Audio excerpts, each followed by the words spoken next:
Welcome to the Rim Break Rodeo. We hope this video helps. In this video, I will explain how to use PayPal in Lebanon. Unfortunately, PayPal does not officially offer its full services in Lebanon. This means residents cannot legally create an account to send or receive money directly. Trying to bypass these restrictions, perhaps by using a virtual private network or foreign virtual cards, goes against PayPal's user agreement.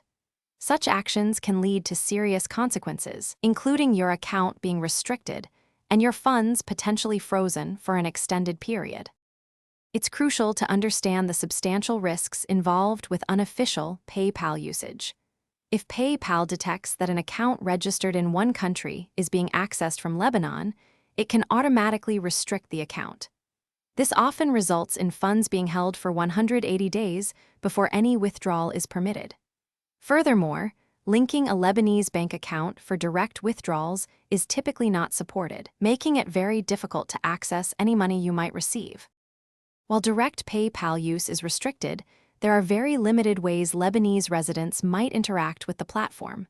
For instance, some online merchants that accept PayPal may allow you to complete a purchase using a credit card directly without needing a PayPal account.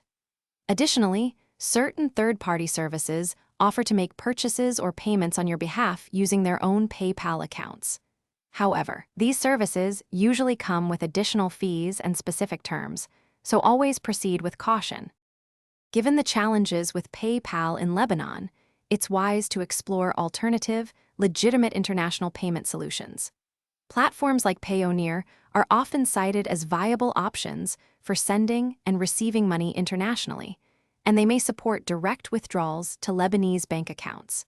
You should also investigate what international transfer services your local Lebanese banks offer. Always prioritize verifying the legality, security, and fee structures of any payment service before committing your funds. Thanks for watching. Consider subscribing if we helped you.